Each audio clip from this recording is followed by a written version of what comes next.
everybody. Hi, guys. Well, from beautiful Salt Lake City, Utah, It's Thank God I'm Atheist. the podcast. I'm Frank. And I'm Dan.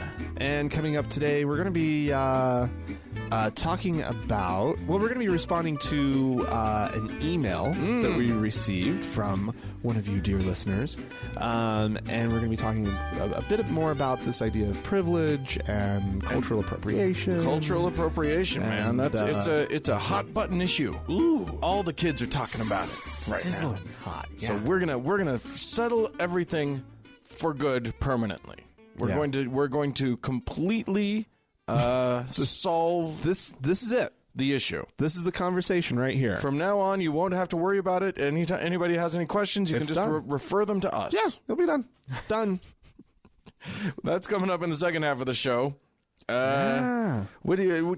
Let's talk about some news that's happened in the news. Yes, indeed. The news in the news. Yes. Do you want to go first or should I? I'll go. Okay. You know that really just fine human being, Mother Teresa? Oh, a saint. We've not yet. Ah. Oh, well, Not that's yet. That's true. It's She's coming not. up. Is it? Yes. That lover of misery, Mother Teresa, has had her miracle has been approved. Oh, thank And God. So she's well on her way to sainthood. sainthood has been set for September. Oh, okay. Let's see, Pope Francis has given the final clearance, and for Mother Teresa, who is also known as the Saint of the Gutters. Ooh. Did the gutters need saints? Is she the patron saint? Will she be the patron saint No, of she's gutters? down there in the gutters with all these poor people. With all the gutter snipes? Yes, she celebrates their poverty and their misery. And she really did. she did. If you guys haven't read Christopher Hitchens' book about this woman, Yeah. it's here's the thing. She's a figurehead. She's a symbol to the religious more than she is an actual person. Because if they actually cared at all about what she did, Right. they would. There's this whole thing. You know what? It's not unlike the whole Bill Cosby thing, where the information had been out for decades about his horrific raping of all of these women, Right. And everybody was just like, "No, that can't be true because he's Dr. Huxtable, and it's that's Bill Cosby. not possible." So Jello, obviously not true. And then it took like one comedian, Hannibal Buress, just gets up and just continually just keeps calling him a racist or a rapist. A racist? No, a rapist. And everybody's like, "What the fuck is he talking about?" And then somebody does some research and goes, "Wait, he is a rapist. What the fuck?" And suddenly everything blows up. Well, Nobody's been able to capture the world's imagination with Mother Teresa yet. But the information's out there. She was a horrible, horrible human. yeah. I mean, the narrative that surrounds her, the official narrative, is that she ministered to the poor and the sick. And Which she did do. The disease-ridden. And She just did it badly. Well, but she never lifted them from their condition. She felt that there was a connection to God that the In poor suffering. and the suffering have. Yeah. And So she would minister to them in the sense that, like, if they were ailing, she would bring them into one of her facilities and then not give them pain medication. right. Not give them comfortable living scenarios. Exactly. Living situation. Put them Even in a though shitty she bed, in a shitty... And she raised shit tons of money. Oh, Like, yes. mega money she raised. She's an international superstar. Yeah. She is. She was. was. Now is even more. Yeah. Well, she's as a saint of the gutter. That's nice though, because everything needs its patron saint. Sure, gutters. Gutters, they need to flow properly. What about When they get rain clogged- gutters? Are they included in her patronage? Anyway, well, if you're in a gutter, she's the one to pray to. No, don't. She will leave you right where you are. Won't do anything. Yeah, I mean, pray to somebody else if you want to. It's not. You'll have the same effect one way or the other. Pray to a saint of health. Yeah. and a saint of, Except that praying, material goods. I think apartments. I think the point is, pray to anybody you want. Not going to help you. Well, no, that's true. But if you're going to venerate anyone, Right, yeah. venerate somebody who actually has done good for poor people by helping them no longer be, living in abject poverty. Right, yeah. That's a good thing. Lifting people out of the bad situation would be a great start. Yes. That's a great start. Yes. Don't take people and then be like, hey, you've got poverty. Good job. Yeah. Come over here. I'm going to keep you. I'll keep you alive. So you can keep. So that you can suffering. Keep suffering. Yeah. So that you can be close to God. God loves suffering. God loves suffering. That's basically her message. That was her message. Yeah. She loved that message. Of course, that's not the message that she used when she went out. A fundraising. No. What an Albanian bitch. Wasn't she Albanian? I believe you're right. Okay. Yeah. Anyway. And I believe she was a bitch. And a bitch. She was both of those things. That's terrible. I don't like the B word, and you just made me say it. I made you say it. Yes, Dan. Oh, I'm a horrible person. Moving right along. I'm going to go to Wheaton College, which is in... Oh, where is that? I don't know where it is. It's an evangelical college, and it's one of them. So it's one of them Christian-y colleges, but they try to stand out from other evangelical colleges by actually having some academic rigor to them. Oh, really? Yeah, Okay. it's this weird, cute thing that they do, where they try and actually educate people as well as great. Yeah. Mislead them. They recently had a bit of a kerfuffle. Oh, one of their professors. Now, mind you, all of their professors are required to sign a statement of faith to be employed there. Okay. So they do not employ any non-evangelical professors. Oh, they even have to be evangelical. They couldn't be just a person of faith. No, I don't know they have to be evangelical. They have to be Christian. Okay. All right. Cool. So they signed the statement of faith. So one of their professors, one Miss, what was her name? Oh, I've got it here somewhere. Anyway, what she did was she, in solidarity with some of her with Muslim sisters, she wore a hijab on a Facebook post or something. She posted a picture of herself wearing a hijab, saying that they believe in the same God. Okay. Solidarity. Yeah, All yeah. right. Sort of just to say, you know what? There's a she's a political science professor, and she was just Hawkins is her name. There you go. Larissa Hawkins. And so she puts this on, and then what happens? She was suspended. She's under surveillance now. Wheaton has decided that no, they will not stand for such solidarities. They said unacceptable. Quote, Wheaton College faculty and staff make a commitment to accept and model our institution's faith foundations with integrity, compassion, and theological clarity, the college said. It wasn't the hijab that got her in trouble. I think all of it got her in trouble. No, it's that we believe in the same God. Well, all of it is confusing to a poor evangelical student who needs everything to be very, very, very, very, very, very, very clean cut. Yeah, but just putting something over her head wouldn't have gotten her fired. Well, even just saying, hey, this is for solidarity for other believers, but it's her saying that we believe in the same God. Well, let me finish this quotation. Sorry. So it's talking about their faculty and staff. It says, as they participate in various causes, it is essential that faculty and staff engage in and speak about public issues in ways that faithfully represent the college's evangelical statement of faith. Okay. So I guess... Could be confusing, the hijab. Yeah, she wrote on her Facebook post said, "I stand in religious solidarity with Muslims because they, like me, a Christian, are people of the book. And as Pope Francis stated last week, we worship the same God."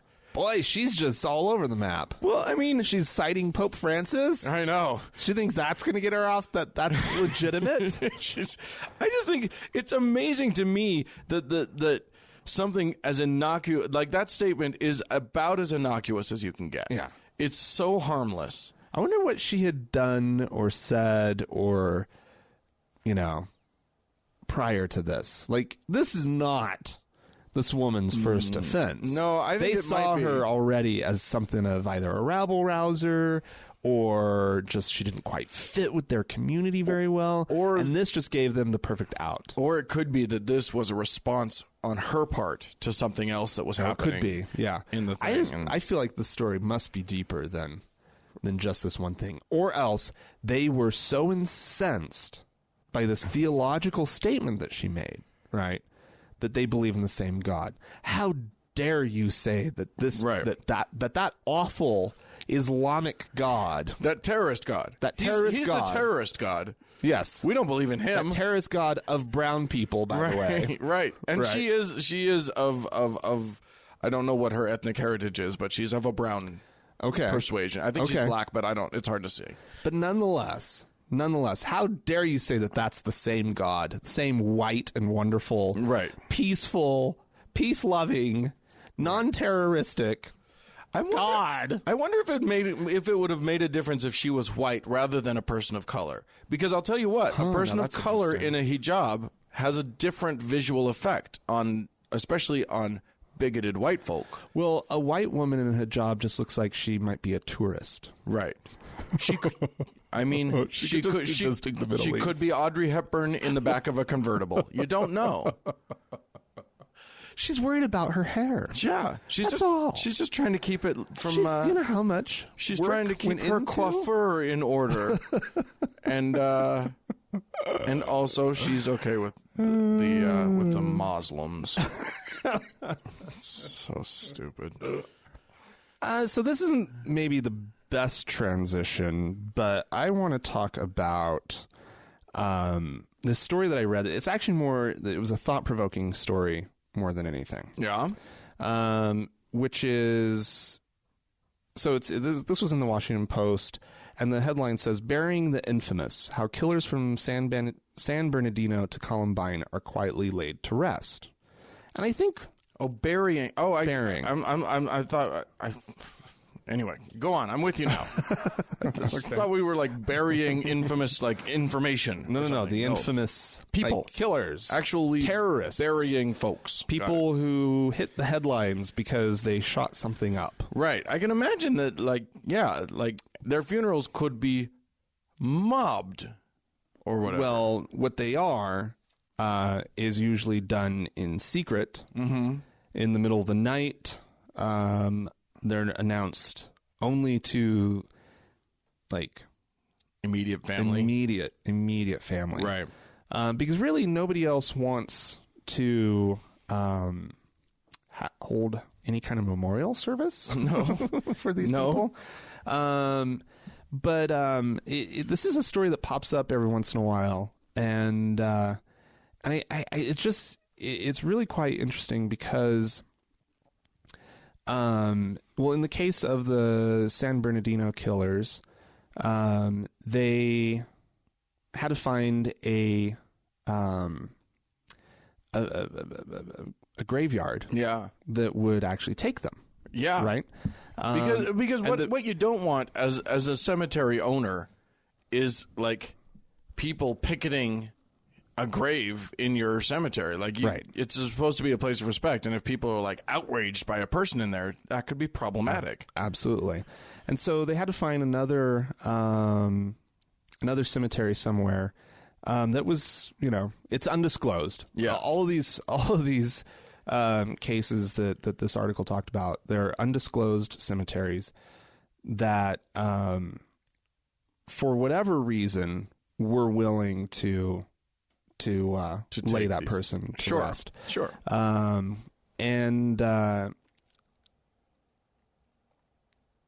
So a lot of this is obviously also fear that there would be not only that first moment of, protests and whatnot, but continued desecration of this grave. Absolutely. And so some of the things that they do, in addition to just like finding an undisclosed cemetery somewhere, is that they also won't even mark the grave. No. Or they'll mark it with something that only the family knows. Right. Is that's where so and so is buried. Here lies quotation mark Bob. Exactly. Yeah. In this Muslim section, right? Exactly. Of the cemetery, right?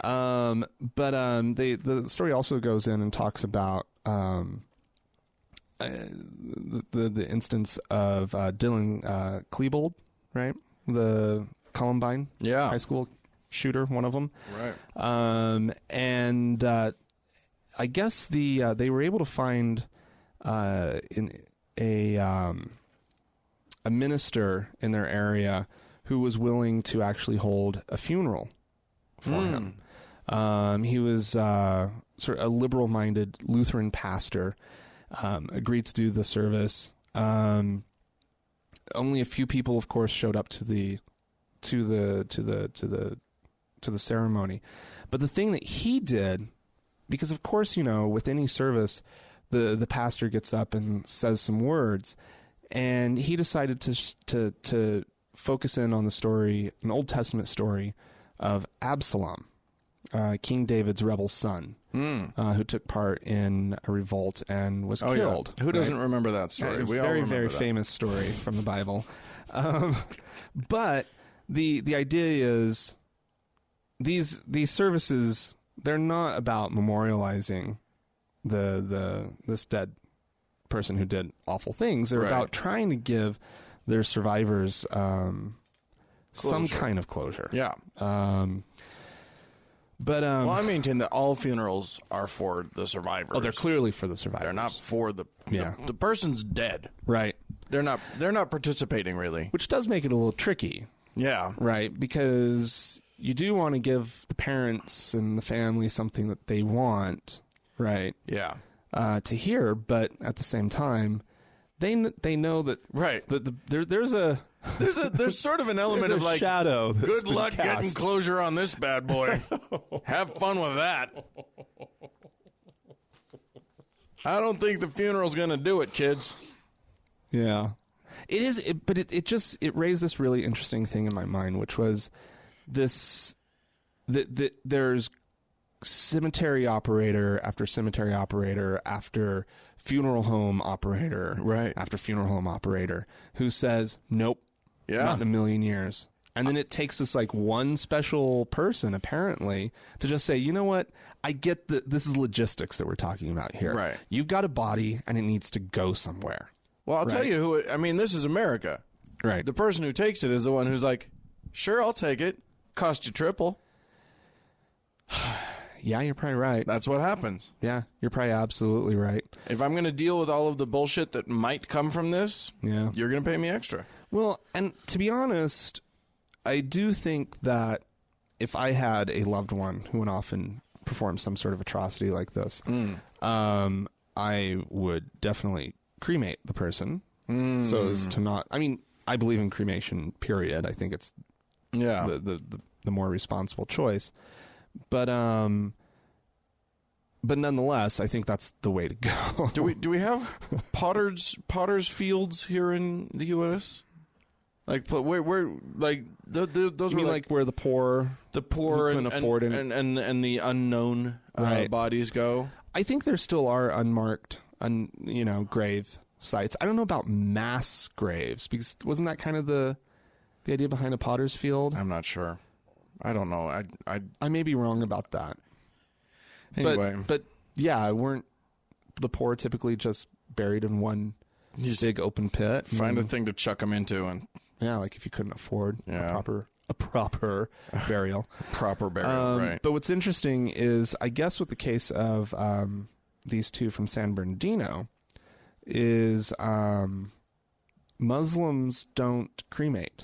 Right. Christians only have very recently, and then it's Not even all of them are open to the idea. As a matter of fact, when I had my dad cremated, I was gently shamed at his funeral for it. By whom? By some friend of his, some lady. Some douche? Maybe some family Are person. you fucking kidding me? No, she was like, she did it in the very Mormon way of doing it, which isn't to say shame, but is to go, and why did you have him cremated? Oh.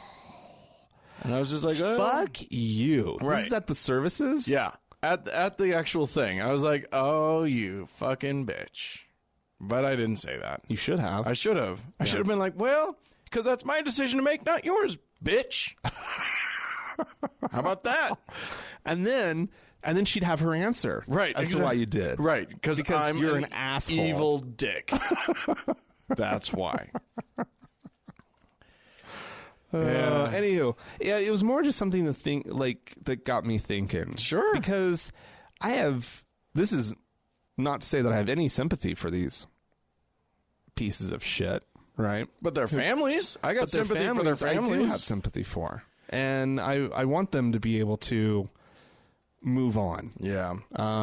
With something that's unimaginable. Yeah. You know? It's tricky. It's unless, weird. of course, the we families are sympathizers with their cause, and then it makes things totally different. But if this just, like, comes out of nowhere, like, let's say you are, like, the parents of the kids who shot up Columbine. Right. Right? Like, yeah, you don't see that coming. Yeah. Nobody There's no ideology sees that there. That's just teenage fucked upness. Teenage, like, mega angst combined with access to guns and a whole lot of other crap. Who knows? Yeah. Anyway, yeah, interesting stuff. I think we should revamp how we deal with our dead entirely anyway as a society, but that's just me. I just feel like we need to rethink some things. Yeah. But I want more options. Yeah, exactly. Where's that catapult we were talking about before? Catapult? The 40 acres of wolves just running around? Yeah. Waiting for bodies to come over the fence? Yeah, where is that? Yeah. Let's do it. Velociraptors. See, that they need to bring back Velociraptors. Welcome to Jurassic Cemetery. Anyway, I'm going to move on. Some very, very controversial stuff is shaken down in New York. They've got a new judge in New York. She was elected. Her name is Carolyn Walker Diallo. And sworn in as a civil judge for the 7th Municipal District in Brooklyn. She was sworn in on the Quran, for she is a practicing Muslim, and that is her holy book of choice. Well, some folks don't see that as a very good thing. Are you supposed to swear on the Quran? What am I, a Muslim scholar? Apparently you are. I always thought it's weird that you swear on the Bible. I think it's weird that you seems very sort of. If you believe that that's sacred, it seems like a very light-minded thing to do with it. But anyway, it doesn't to me. It doesn't? No, to me, especially as a judge or a politician, you're taking a pretty important oath. And I think that the idea is, and I get this, like the idea is, you're going to take this oath on something that is the most sacred thing to you. Right. Like you're not just promising to show up on Tuesday for my party. Right. You're promising to hold a sacred trust the entire public is putting in you. Right. So I want them to be thinking about the things that are most important to them when they're making that promise. Right, but now it's become so trivial. Well, yeah, frankly, right. My response to someone swearing on a Quran is at least that person isn't a hypocrite, which I assume probably 80% of the people who swear on a Bible are doing so hypocritically. They're doing so because they don't really give a fuck about that. And it's almost set up that there's no choice in the matter. Right. Right? Like most people don't even think it through. She knew that this was going to bring down some shit on her, and she did it anyway. Right. So to me, there's at least there's a lack of hypocrisy in that. She's not just doing it as a show for the people. Sure. Okay. That's not how a lot of folks on Facebook thought about this thing. Oh, really? I thought I'd just read you some quotes from the comments sections. bracing myself. Somebody said, another piece of shit Muslim trying to take over this country. Which I think is so funny. First of all, here's what I'd like to point out to that person. If you like the fact that this is a democracy, you need to accept the fact people are allowed to try and take it over. You're allowed to do that in a democracy. If you've got the votes, you can do it. If you've got, if you convince enough people that it's the right thing to do. And by take over, you just mean run for office. Right. And get your compatriots to run for office. Right. Yeah. Yeah. Okay. You're allowed to do that in the United States. Mm-hmm. If you, if by, quote, take over America, you mean go to law school, learn the legal system, excel in your field, be elected as a judge. Right. Yeah. Yeah. You're allowed to take over as a Muslim. Right. Is this actually one of those judgy-ships that needs a law degree? Because not all of them do. A lot of the elected ones, they don't even... I don't know. But anyway, all right. She's a civil judge. I just assume she's a lawyer. I don't know. Someone else wrote, how is using anything other than the Holy Bible to be sworn in acceptable? Absolutely disgusting. What a shame and pitiful place New York has become. Oh, pitiful. Oh, I pity. How is it acceptable that anyone could believe that anyone in a country of pluralism is allowed to believe anything other than what I believe? How is that acceptable? Right. Well, there's a tradition, Dan. The way that it's been done here. And it's been Christian. Yeah. And it's been white. Yeah. And male. How dare she? She's doing all of the things incorrectly. She is wrong on all of the fronts. Yeah. Someone else wrote, that is so sick. She should be arrested for that. And the law, sir? Yeah, exactly. Or yeah. madam? Yes. Could you please cite the statute that she is falling afoul of? I think that the problem here is that, here's what this is pointing out. These people, I believe, are being genuine, and they honestly think that somehow their privilege is enshrined in our legal system, in our laws. Mm-hmm. And they actually literally don't know that it's not. They genuinely don't know that a Muslim has as much right to be a Muslim as they have right to be a Christian. That doesn't seem right to me, though. You disagree with that assessment? I don't know. That lacks a certain... it doesn't seem to jibe with your understanding of the Constitution. Yeah, no, not even the Constitution. Just the laws. Just life in America. I don't know. Yeah, it seems weird to me. Yeah, it's nuts. So anyway, there you go. She's a judge now, but for many, that doesn't count. Well, she's not my judge. No. Hashtag not my judge. All right. Well. Here's a story that we may have touched upon before. Oh, okay. But there's an update. Okay. To it. So, do you remember this plumber maybe a year or so ago, maybe a little bit longer than that? Not Joe the plumber. Not Joe the plumber. Okay. But just a plumber by the name of Mark Oberholzer. Okay. He's so Texan, he's from a town called Texas City. Wow. That's as Texas as you can get. Texan. Yeah. He is accusing a car dealership in Houston, the AutoNation Ford Gulf Freeway. Okay. All right. Of trading a truck that he traded into them to terrorists. Wait, what? Okay, so...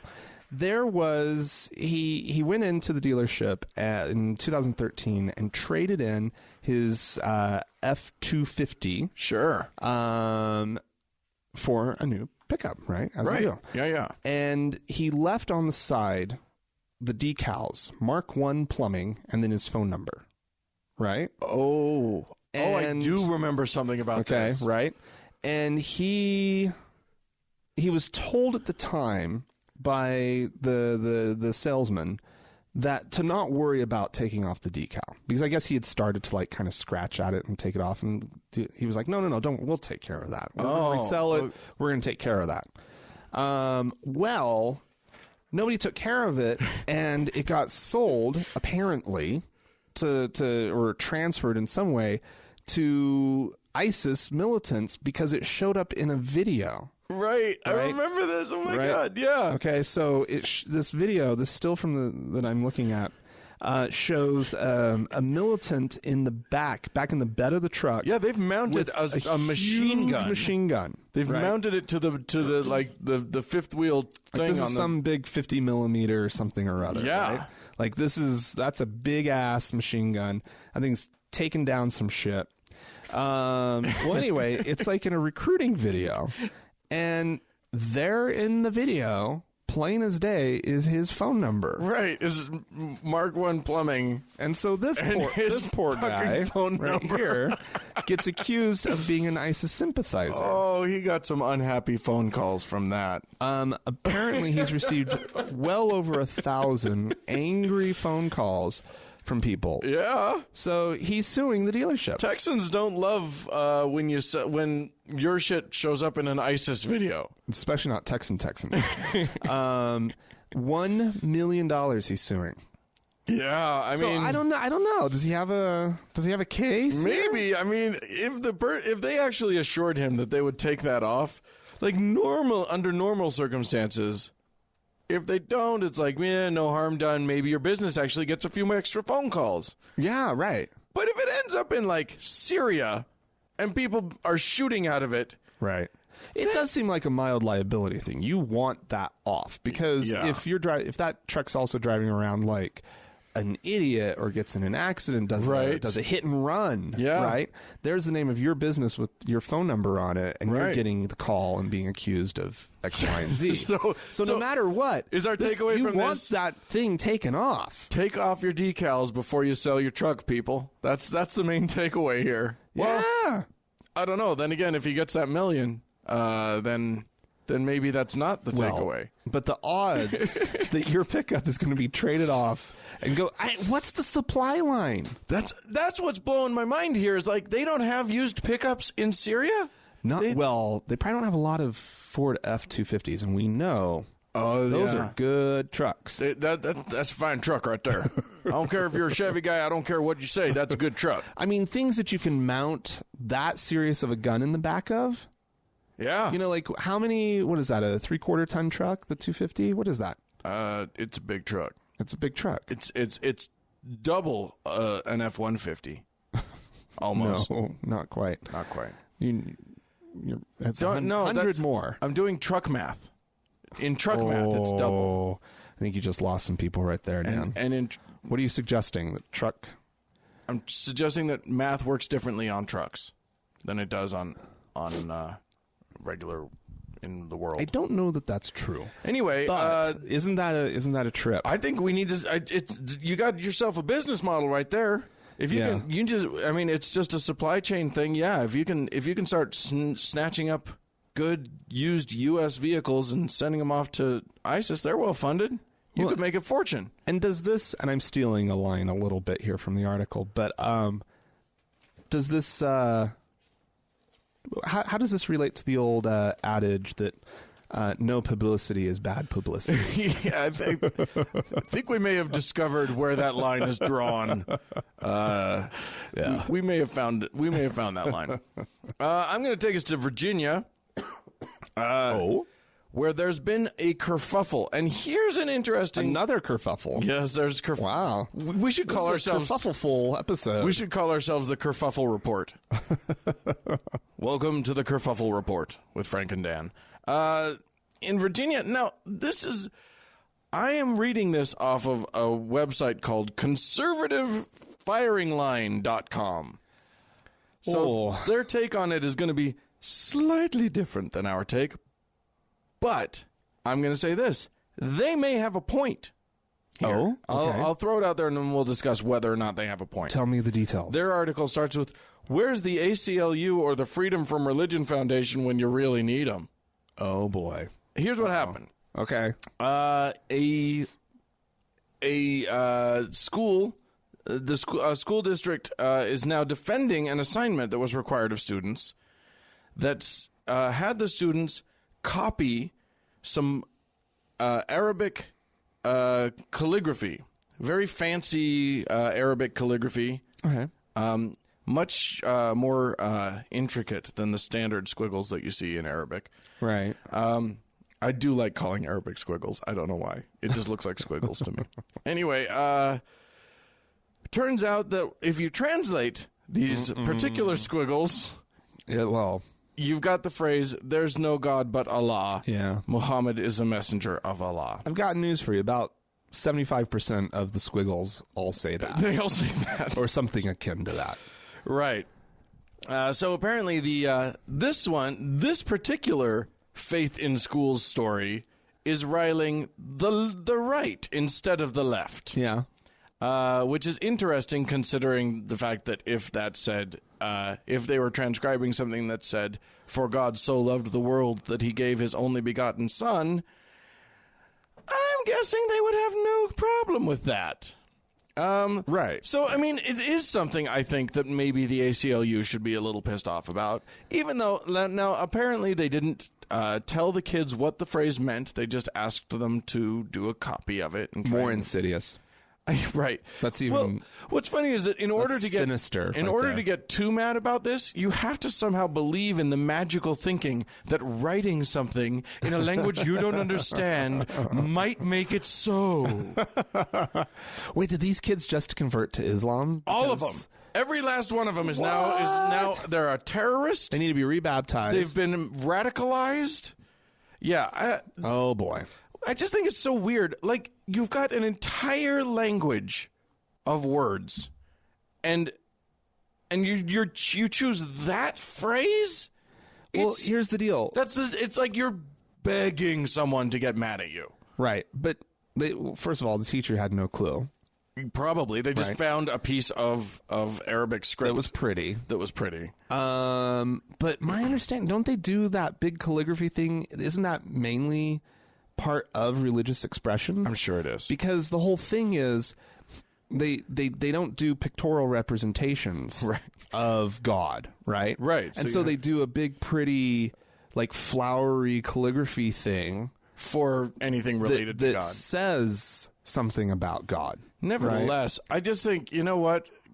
If you really want to do this lesson, go out and find somebody who's, find an Arab calligrapher and say, "Could you please write anything other than this?" Right. In pretty calligraphy. Right. Eat at Joe's. It doesn't matter. It just anything. Of the people, for the people. Right, exactly. Yeah, exactly. Yeah, e pluribus unum. How do you translate that to Arabic? It doesn't matter. Anything that doesn't include the word God, because frankly, they literally are begging for both sides to come crashing down on them with this. Yeah. If nothing else, even if, I mean, it's just a social studies assignment or whatever.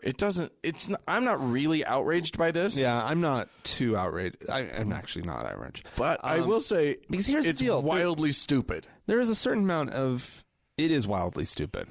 But there is a certain amount of acknowledging that in the process of acknowledging the world that we live in. Right.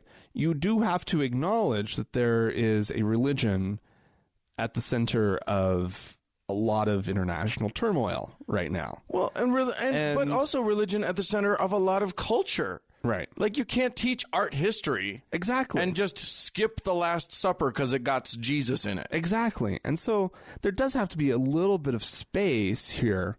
Now, I think that the assignment of, like, drawing the piece of calligraphy was just begging for problems. You're just because it was probably just a photo in the social studies book, right? Or something. You know, like, I don't know.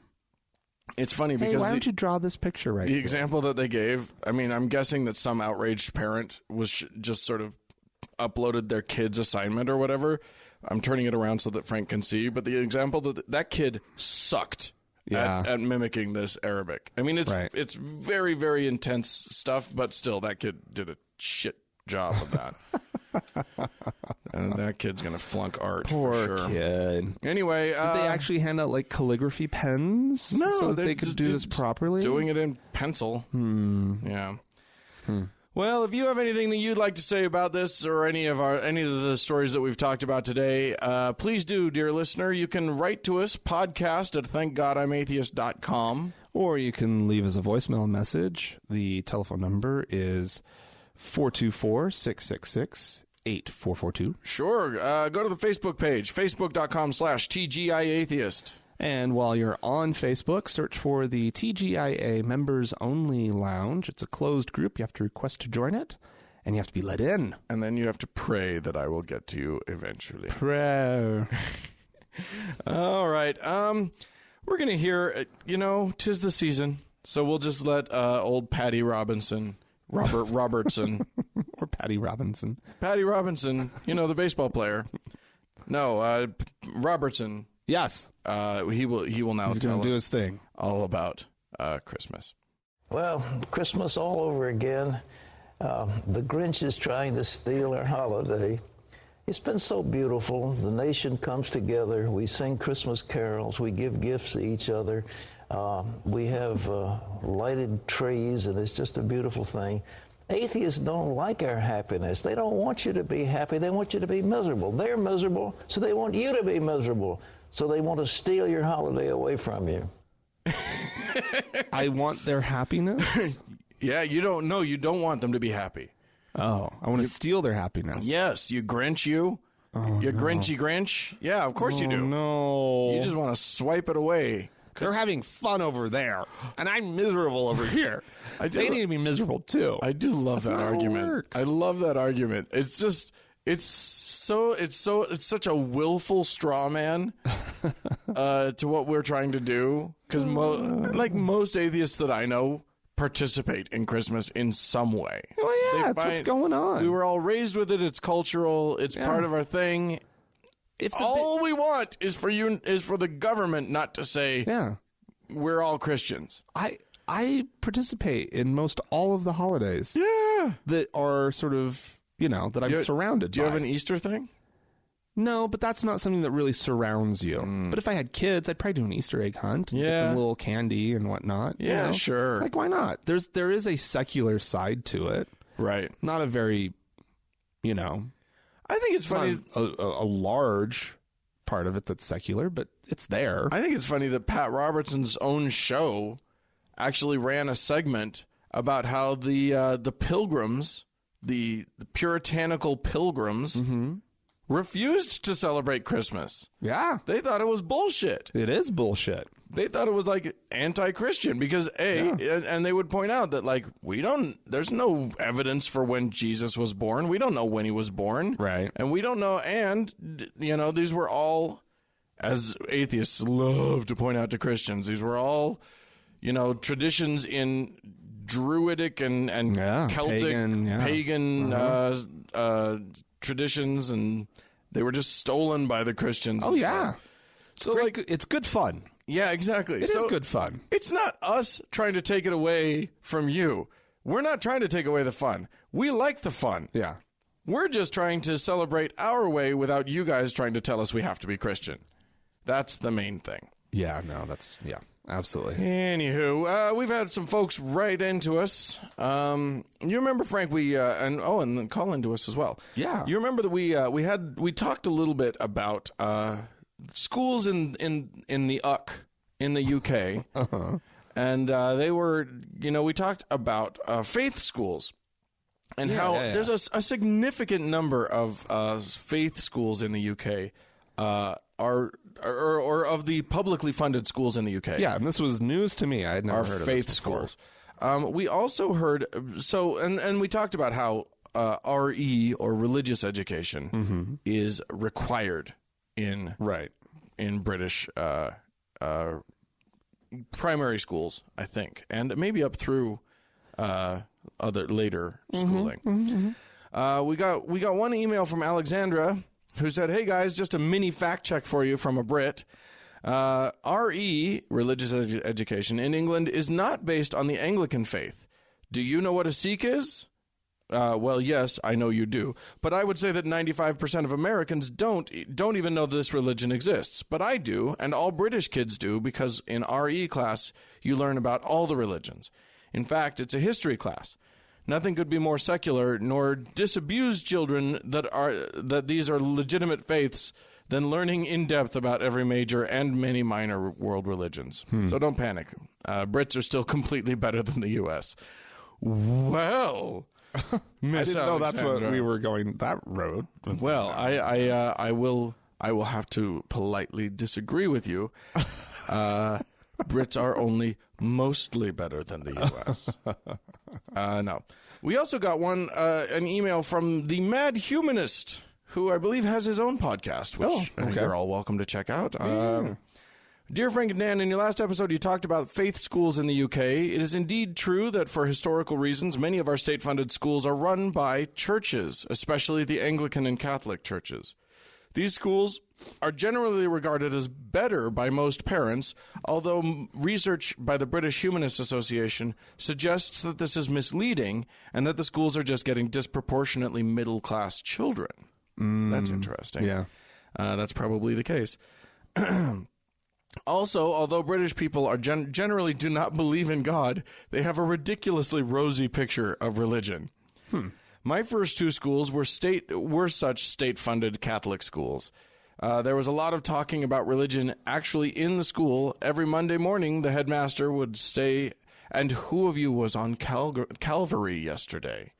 And my parents did not, as my parents did not at that time take me to church, I started the week drenched in guilt. And did you catch that I almost said Calgary because when I was growing up, half my family was from Calgary, Alberta, and I got those two mixed up all the time. I literally thought that Jesus died in Canada, I think, for a portion of my childhood. Poor little Dan. I thought Jesus was... so confused. Jesus died on Calgary. Anyway, I'll keep going. Although these schools are usually decent schools, I am opposed to their existence. Most British people are clearly not damaged by it. When they are, as I think I was, it is because of how the indoctrination interacts with other stuff in the child's life. The British Humanist Association has a valiant campaign against these schools. However, I am afraid things are getting worse. In Northern Ireland, almost all the schools are either Protestant or Catholic, and this helped fuel the violence there. The general trend seems to be toward more religious schools rather than less, and both major political parties seem to be supportive of this and totally failing to join up the dots. If nothing happens to reverse it, I suspect in 100 years every child will go to religious school.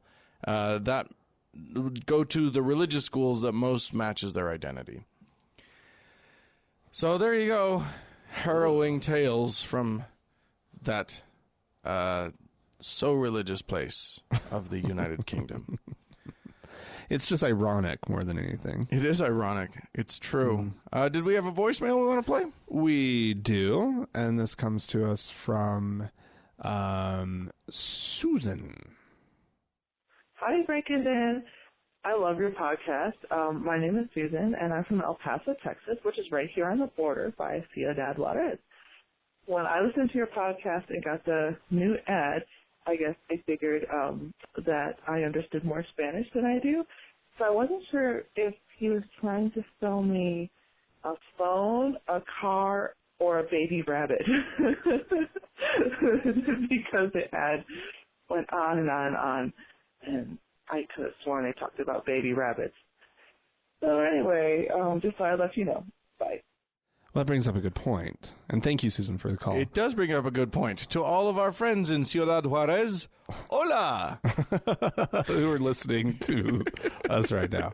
There are ads that will play. We got some ads. And apparently it knows where you are. Yeah, so I didn't know that. Look, we are not, we will admit, in control of the ad of the ads of which ad is going to play. Right. So we hope that you don't hate us for putting the ads on. Do let us know how you're reacting to the ads. It's helping us. We hope. We don't know how much money we're going to get out of this. Probably not a lot, but every little bit helps. While we sort of sort out the whole advertising portion of what we're doing here. Absolutely. But yeah, sorry if you have to sit through an ad that you don't actually understand. Well, and it should just be one, and it should just be right at the beginning of the show before it plays. So, it's okay, I guess. Yeah. Yeah. Anyway, hopefully go out and buy some little rabbits. Support our sponsors, I guess. We actually have no connection to our sponsors. Yeah, and then let's just play the other voicemail as well. Okay. Hey, guys. First of all, I want to say I absolutely love your show. I've shared it with, I don't know, hundreds and hundreds of people that I come in contact with. Calling from the great city of Atlanta, Georgia. Wanted to comment on episode 211. You're talking about prayer shaming. I wanted to say a quote that I'd read many years ago that has always stuck with me, that prayer is like masturbation. It feels great to the person that's doing it, but does absolutely nothing for the person being thought about. So I thought you guys might get a kick out of that, comparing prayer and masturbation. Anyway, hats off to you guys. Keep up the great show, and we'll talk to you guys later. Well, yes. Yeah. Prayer's like masturbation in a lot more ways than that. You do it alone. Nobody's actually paying attention. Yeah. There's a lot of ways that prayer's like masturbation. Anyway, thanks for that.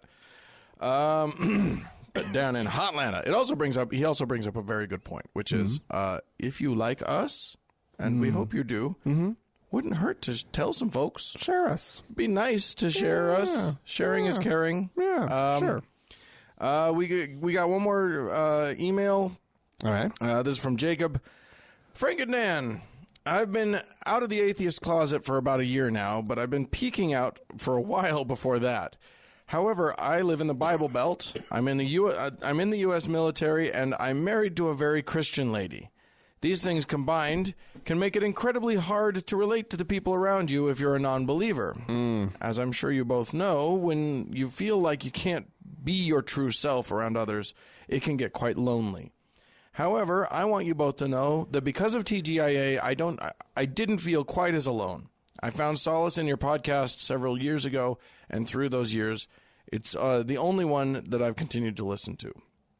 You were the secular friends that I needed, and even though you didn't know it, you were there for me during all those rough times. You were there for me. You guys were there for me when my daughter was hit with a completely random and life-threatening illness. She survived and fully recovered, and I very clearly remember a nurse coming in and saying, "Oh, thank the Lord Jesus Christ, the steroids worked."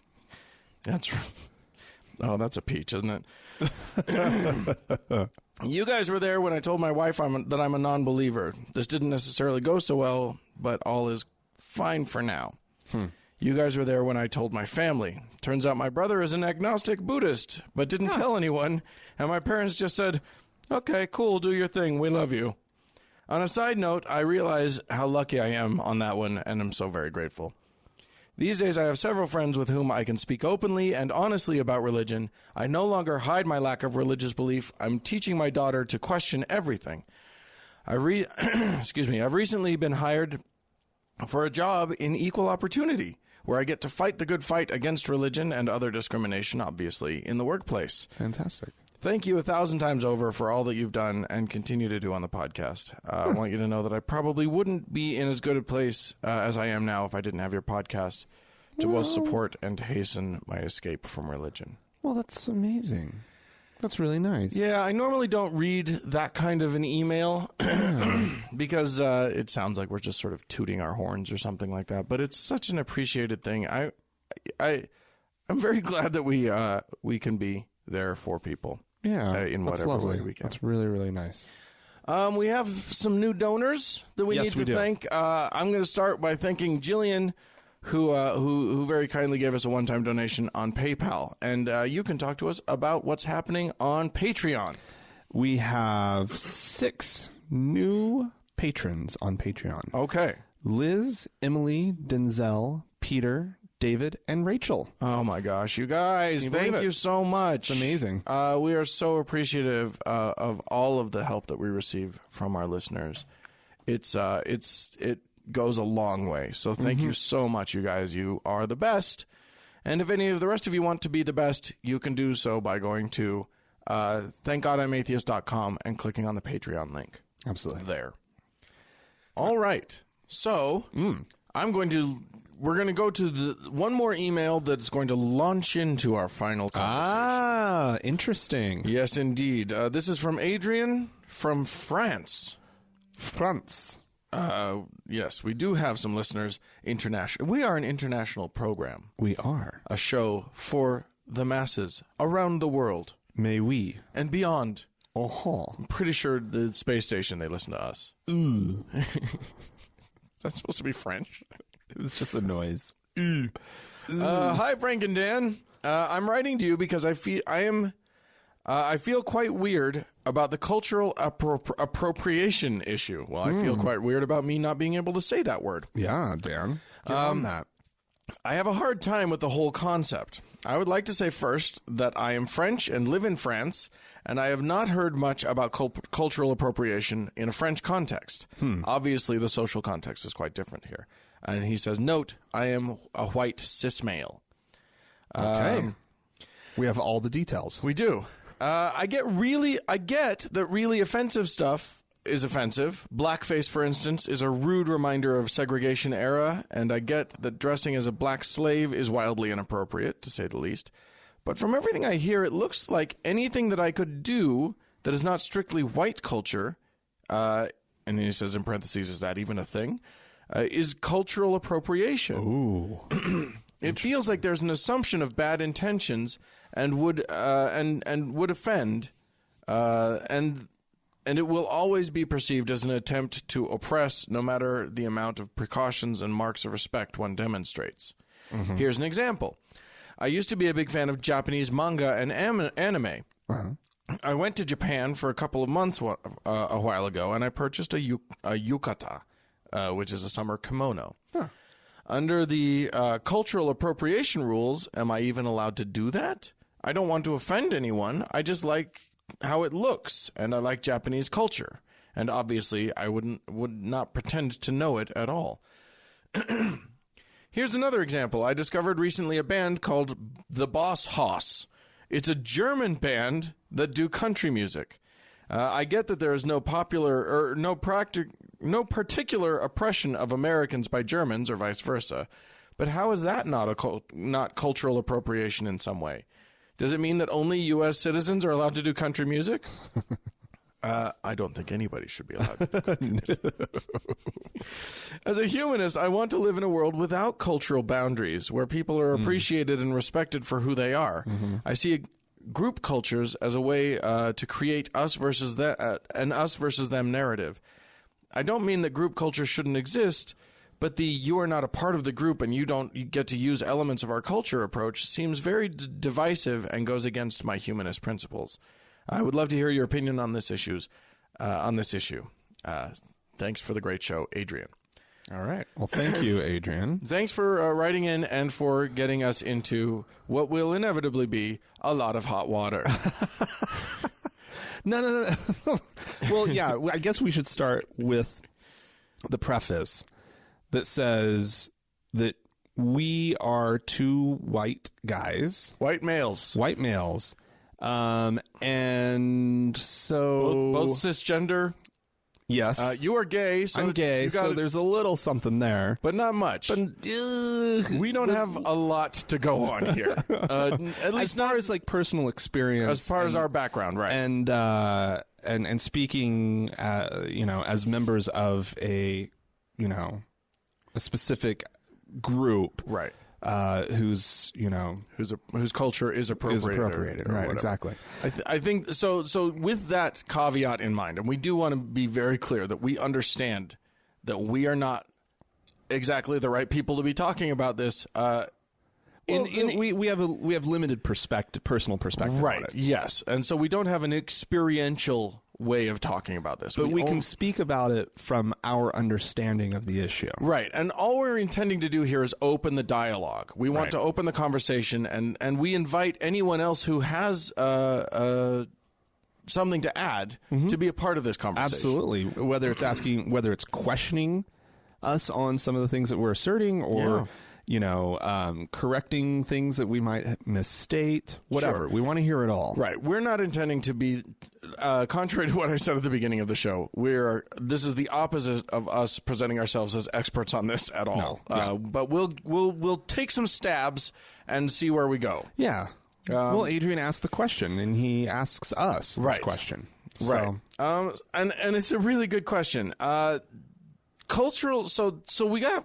I mean, there's this fuzzy line between cultural appreciation and cultural appropriation. Right. Or maybe cultural exchange. Right. Right. That. So that becomes that. This is our launching point. He's right that it can be a little tricky to know where it's okay. Right. Is a kimono okay? Right. The easiest place to start for me, I think, is to look at the American tradition of Halloween, where the most egregious appropriation we've seems talked to about happen. it in that context. We as have. well, yeah. So things like if someone wears blackface, or even if they're trying to be, we have a friend who wanted to make a costume that was based on a pun that had nothing to do with race, but it was based on a very specific person. It was Ice Cube. Ice Cube. He wanted to do an Ice Cube costume in reference as a clever way of tying into his daughter's Elsa from Frozen costume. Yeah. I think that's a clever association to make. Yeah. And he is not a racist person. No, not at all. At all? No. So it's like, why can't I do that? He had a hard time understanding it, and ultimately, I just looked at him and I said, "Just trust me, you can't." We've talked about this for a while now. I hear what you're saying, that you just wish that you lived in a society where that wasn't an issue, and we hear that. We hear that being expressed by Adrian as well. People who don't have racist intentions in their action, right? They're not thinking about that other group as lesser, right, or inferior to their group. They have some desire to either an affinity for that group or whatever, or as isn't the case with our friend, just trying to make one specific reference. For something that has nothing to do with race. Right. If Ice Cube had been white, he could have gotten away with it. Right. It would have worked great. Right. So where's the problem? was his question. And I'm afraid, Frank, that for the purposes of this discussion, we can't just say it's just not okay. Well, I was just trying to save him from becoming a meme on exactly. I think that part of the issue is that is that what you're doing. I mean, so really what we're talking about is something different than that, but it's culture, and we're talking about a dominant culture or a culture that's in power, taking something from a marginalized culture, right, and not using it in a way that honors that culture, right, but rather in a way that's just flippant. Right. So anytime you do that, whether it's that or whether it's, or there was a really good example in, I think it was both, we watched a little video before, we decided to talk about this, and I continued to do a little bit of reading and whatnot.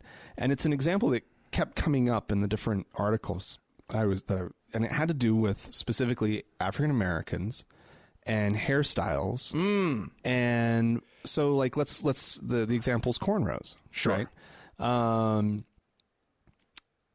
When an African American goes in to any situation with cornrows, there's an assumption about that person, about what that means who that person is, right?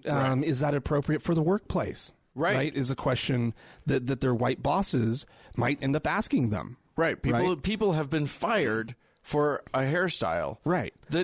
But when you see it occur in pop culture and you have a white person who decides to do cornrows, it's taken in a totally different way. Right. Right. It's edgy. It's hip. It's fun. Right. And the person gets away with it.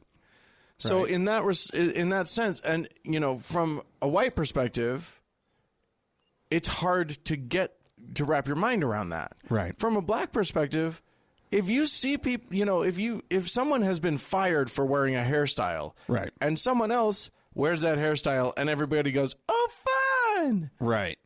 There's a problem there, Right. And it's not, and the person isn't wearing that hairstyle and saying this is to honor the culture of Black Americans and African Americans, and this is a representation of their culture. And I think it would be even more problematic if they did. Probably so. So, I mean, yeah, it may... So there are certain expressions of culture and race that are traditional or inherent in that experience. Right. Right. Cornrows are just a nice, easy way to keep black hair. Yeah. Right. The really curly hair. It just keeps it all together. It makes Right. it easy to maintain and that exactly. sort of thing. It makes very little sense when you have, long straight hair. Right. Exactly. Yeah. And it's also not an expression that your culture has that hasn't been a style that white people sort of naturally gravitated to. right. It's what?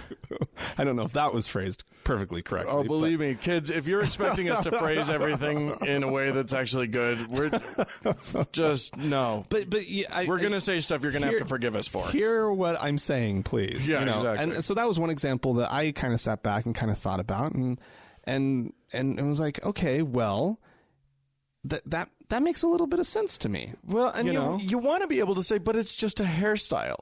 But guess what? Right. It's not just a hairstyle. No. It's more than a hairstyle. Right. And maybe there will come a time when it is just a hairstyle, but it's not that now. Right, exactly. I also think of people who think it's adorable to dress their children up as Indians for as American Indians for Thanksgiving. Right. Really? People do that? Oh, They dress their kids up for Thanksgiving? Sure. It's Okay. Pilgrims and Indians. Okay. All right. And they think that that's cute, and they think that that's honoring because, everybody sat at the table together, and it was, we're telling the story of the first Thanksgiving, and never mind that you're getting it entirely wrong, but that doesn't matter, historically speaking. The fact of the matter is that white folks dressing their kids in, these, first of all, none too authentic versions of Native American clothing, wildly problematic, because in part you are from the culture that ruined their entire way of life. Right. You are part of the culture that genocided the fuck out of them. Right. And now you're saying, but it's cute when we dress our kids like that. Yeah. I think part of the issue, I think this gets at the crux of something, which is that if you think, oh, it's cute, or if you do I'm sexy Indian for Halloween, or I'm sexy geisha for Halloween, or whatever, you're not thinking of these as this as a culture. Right. You're thinking of it as a funny thing. Right. You're not thinking of them as people. You're thinking of them as a costume. Right. And that's not right. That's where we run into real problems. When you're reducing it all down to one expression of their culture and right, and you don't even care about the culture. Sexy expression. You don't care about the culture at all. What you care about is using something that something from their culture for your cutesy purposes. Right. And that's not honoring a culture at all. No. That's actually that's dehumanizing. Right. So I guess a question that comes up, and maybe it's the kimono question, right? It's Adrian's kimono question, which is you go on a trip, right? Right. And there's something there, his example's great. He goes to Japan, he sees a kimono that he likes. He's there for a couple months. Right. He's spending some time there. And he gets this as a souvenir, as a reminder of his time there, Right. of what he appreciated and learned about the culture, so forth and so on. He's In history, literally wrapping himself in the culture that he loves. we're assuming that he wears it. Right. He might have just purchased it to have it. Just to have it as a pretty thing. As a pretty thing, right? Maybe he does wear it as a robe. Where does that fall in here, It's right? a great question, and I don't know that I have an answer. I mean, and I want to hear what you have to say about this. But my initial response is that falls into the purview of cultural exchange. Which, right. Like, I'm honoring their culture. I've bought something specifically for the purposes of reminding myself of this culture that I've loved. Right. And because there's a long tradition of going places and buying a souvenir, right? Yes. Buying something, and souvenirs have, they can be, you can think about souvenir shop, they can be trite and trivial or whatever, but nonetheless, not to equate buying like this piece of art, right?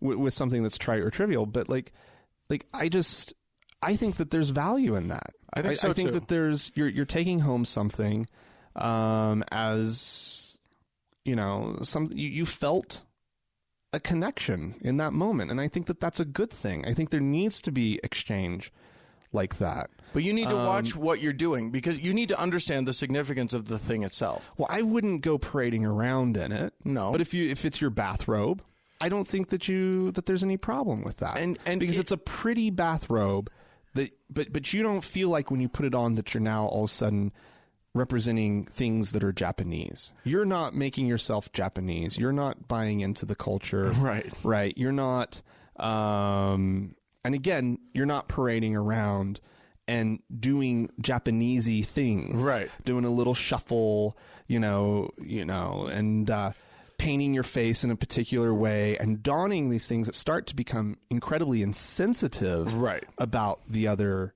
people. You're not doing the thing that Katy Perry did. And in the video we watched, it pointed out that Katy Perry did a whole like Japanese aesthetic video in which she was wearing actually something that was Chinese.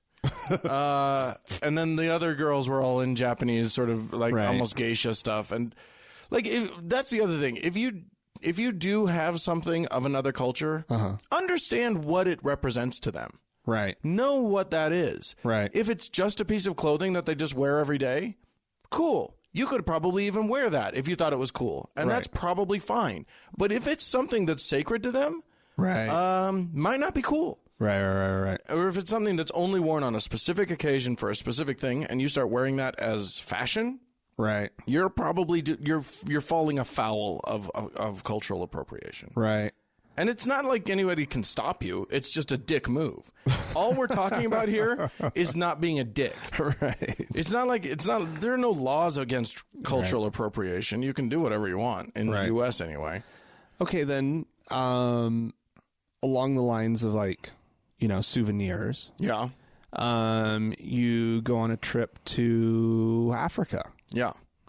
Some part, of Africa. You go to Tanzania or whatever. You buy an African? And you buy some sort, again, you'll see people put up maybe masks, tribal Right. masks that Right. they collected while on their trip. And they'll put that up on a wall in their living room. Sure. What is that? I don't know. I think you have to know what it is.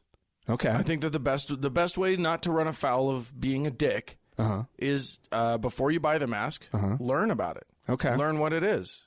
Learn if you're trying to just take something from their culture that has deep meaning to them, and for you it's just decoration. Right. Then you've done something wrong. So would the difference be you went and visited the place and purchased the mask there rather than going to Pier 1 Yeah.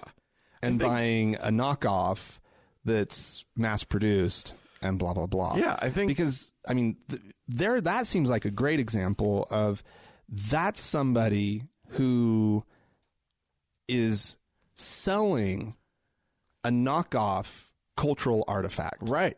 I think that's problematic. That does seem like a problem to Or, me. you know, all the people. And we're getting into some gray area here, man, because, like, that one doesn't seem too that gray one to doesn't me. seem too gray, but, like, I know a lot of people who are very, very hip to the whole cultural appropriation thing, but still have a Buddha in their house, and they're not Buddhists. Yeah. That's weird to me. That seems culturally sketchy. I think you're a little sketchy. What? But I'll tell you what. Well, do you have a Buddha in Yeah, your I've got house? 2 of them. I went to Chinatown and purchased those myself. And it's not like I'm an offender too, not with a Buddha, but Lord knows I've been called. You know, I have a propensity to do accents every now and then. I'll just, you know, whatever. Yeah. One day I just didn't even realize what I was doing. I'm with a friend who was African American, and I just start doing we were talking about something that happened with African Americans in the South, and I jump into an accent and just like make fun of it as I do. And he just looked at me and went, "Oh, you're doing a black accent, are you?" And I was like, yeah, I guess I was doing that. And ever since I've been like, oh shit. Oh, damn. But I love doing accents, but I get it. No, God damn it. Dan. So it's, I think part of it, Dan. it's hard for us white folks to see these things. Well, and you grew up in an area where you doing certain, in particular, certain accents. You were never going to get in trouble for it. No. Nobody was ever going to be right around the corner and be like, come walking around the corner right after you just did something which might be offensive. Right, yeah. And there was no racist intent in it. No, of course not. And but that's not the point. But that's not the point. And that's the thing that we're probably going to hear a bit from some listeners. Yeah. Because believe it or not, we actually have some black listeners to our show. Well, no, I'm saying white listeners. But I don't mean anything racist. Yeah, I'm afraid that's not a valid argument in this question. Right. The question is not whether or not your intent is to be offensive. Right. That has nothing to do with it. Right. Unfortunately, it would be nice if that was all that was looked at was intent. Right. But it's a deeper issue than that. Yeah. And it's super easy to be a dick without intending to be a dick. Right. It's super easy to be a jerk and not know it. Right. Especially when you're in the majority group. I wanted to talk about an example that I think relates to your culture, and that being that of the gays. Oh, okay. Because there is a bit of gay culture that can be appropriated. And I wanted to hear... But there's a lot of gay culture that is an appropriation of other things. Culture. It's crazy. And marginalized cultures... Sure is. Girl. Yeah. It's crazy. Marginalized cultures appropriate each other. Borrow from each other. All the time. Yeah. And not just borrow. Appropriate. You're in right. a bad way. Yeah. I wanted to talk about, and we can get to how, like, gay culture appropriates black culture, which happens. Oh, yeah. But also, I wanted to talk about, do you recall the 90s, perhaps even the 80s, when Vogue by Madonna came out? Yeah. That was a dick move by Madonna. Well, it's so weird because she took a thing that was underground New York gay culture. Oh, yeah. And like she, black gay, underground African American gay culture. Was it specifically black gay? It's black. And she took it, and mind you, at that time, let us recall that Madonna was kind of the crown princess of the gays in that time. Right. And then she goes and profits off of a very like sort of just puerile version of this very gritty thing that was happening in New York. Right. And to be fair, to a certain extent, to Madonna, peace be upon her. Exactly. That's exactly the point. It was actually one of the dancers who came from this specific scene who ended up being her choreographer. Right. So, I mean, there was this, like, he shows up and, like, I mean, she's definitely wanting this one specific thing that's coming from this one specific place, and she hires one of the guys to be a choreographer. Right. And so, like... But then she's not from the culture, and she profits from... She profits big time from just taking something. Oh, yeah, absolutely. Yeah, there's no fairness there, actually. And then... She totally appropriated. Like, straight white Dan is in his little high school or whatever doing those same moves as a joke because I think it's funny. Right. When I'm in high school. Right. Yeah, these are the problems. These are the issues that are at hand. I don't think we're solving this problem. No. Here, We're not solving anything. At least we will not solve it. At least we can point out what some of the issues are. Yeah, I mean that's an interesting one. I don't know. Like the gay thing is bizarre to me.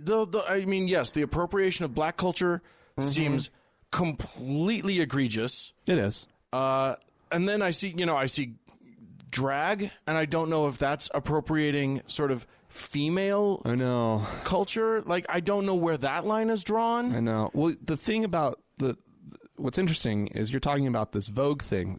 It was specifically a drag thing that voguing came out of. Yeah. Right. So is Madonna as a woman just taking it back?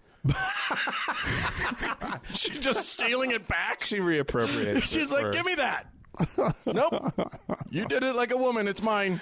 I don't know where any of this lands. I mean, all of this is it's kind of nutty. It's tough because there's like black culture that, you see people like Pharrell, who, like this video that we watched pointed out, Pharrell wore an Indian headdress in a thing and had to apologize for that. Yeah. And did apologize, thank God, well done.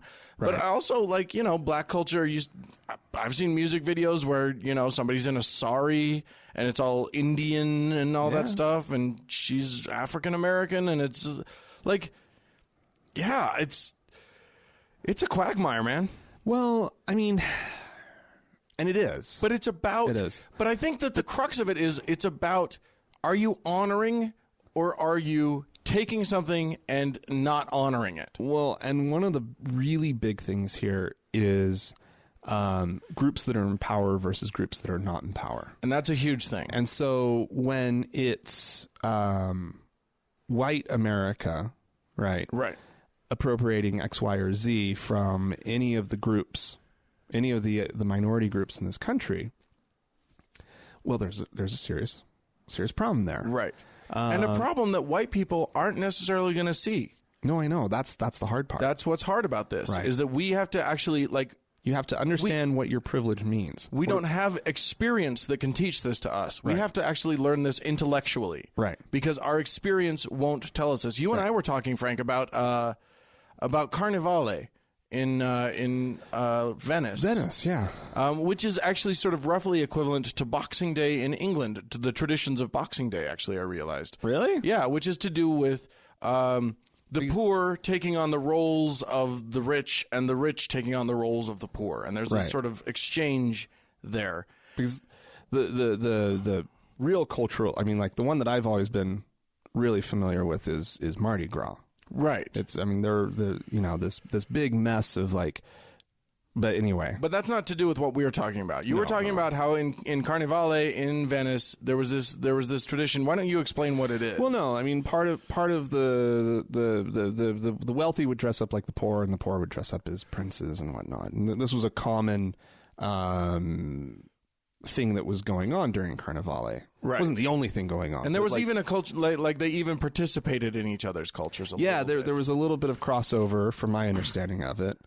And so for a night you would get to be a prince, and you'd get treated a bit like a prince, right? And a prince might dress as a pauper, right? And go and kind of mix and mingle with the regular old paupers, right? And have his merry old time.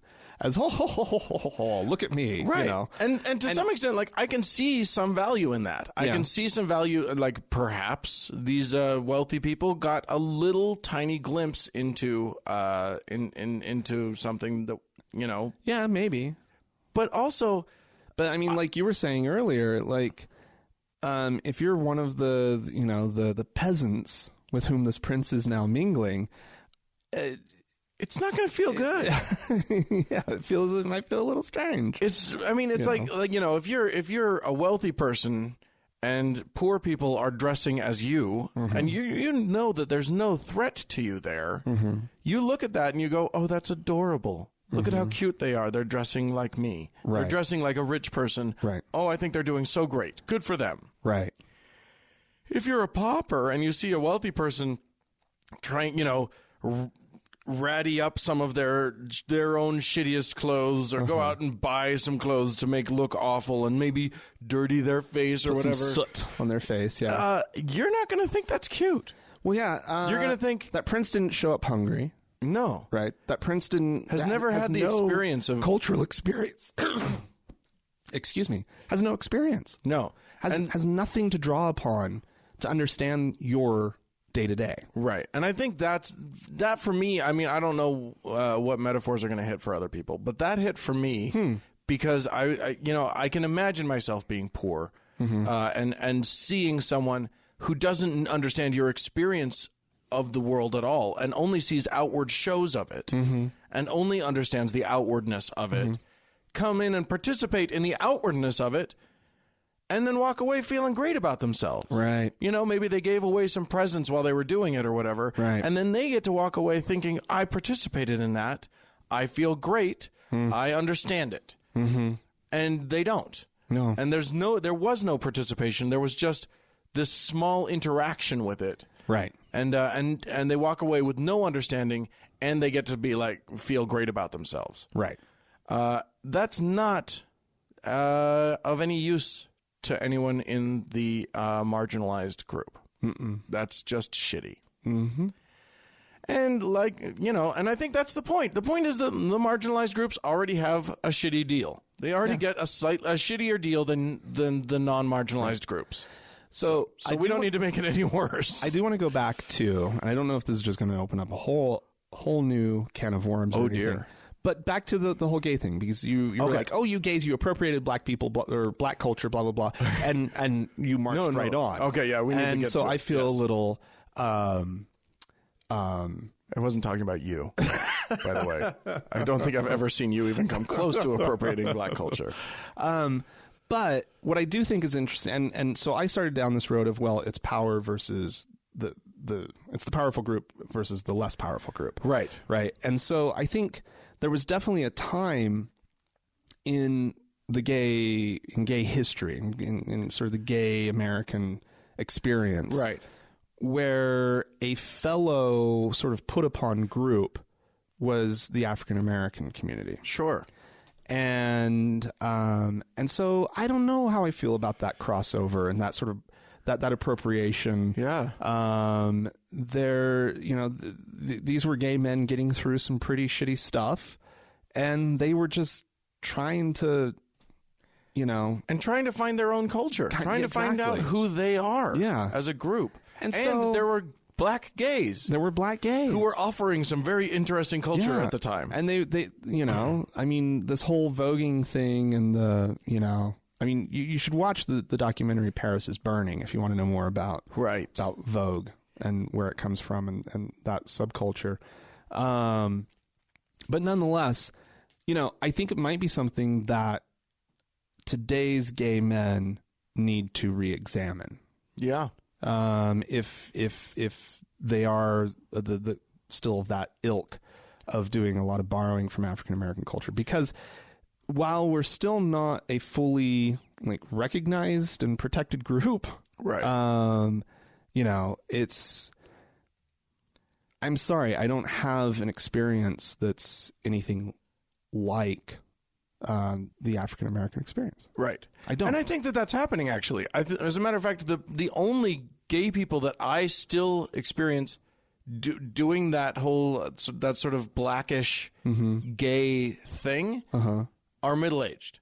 Oh, really? Okay. I don't find young guys doing the whole snaps with the girl. Oh, no, you didn't, girl. Oh, get over here, girl. You look so good. No, that's all older gays now. I guess that's true. That is true. So it's interesting. It's all changing. Yeah. It's all, I mean, So the community, you would say, is sort of naturally progressing. Because, I mean... And I think that a lot of young gay guys would be horrified by all this stuff. Well, and, you know, the fact of the matter is, I don't feel that sort of... I don't know. I don't feel that being gay anymore is that shitty of a thing. Right? Right. It's still a bit of a raw deal. It's a more raw deal than being straight. Oh, yeah. Yeah. And that's I think that's the whole... There's still something there. Right. You know, having, being LGBT still is not, it's no cakewalk, still to this day, especially for some people. Right. Right. But there are some people who have a great life their whole life being gay now. Yeah. So, I mean, I think that's the point. The point is, the point is that if you're at the top, if there's nothing about who you are as you are born, that is culturally, somehow marginalized, no matter what the degree, right, then you need to just be extra careful about it. This is something that I think atheists should just get and understand.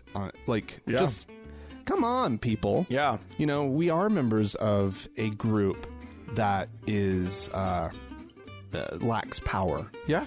In this atheists country. are definitely a marginalized group. I think that's absolutely true, and it's something that we can claim without any hesitation. But the difference is we don't have a shared culture that is atheist, and so it can be difficult, I think, at times for atheists to immediately recognize that's how true. Because I think there's nothing to appropriate from atheism. It helps when something.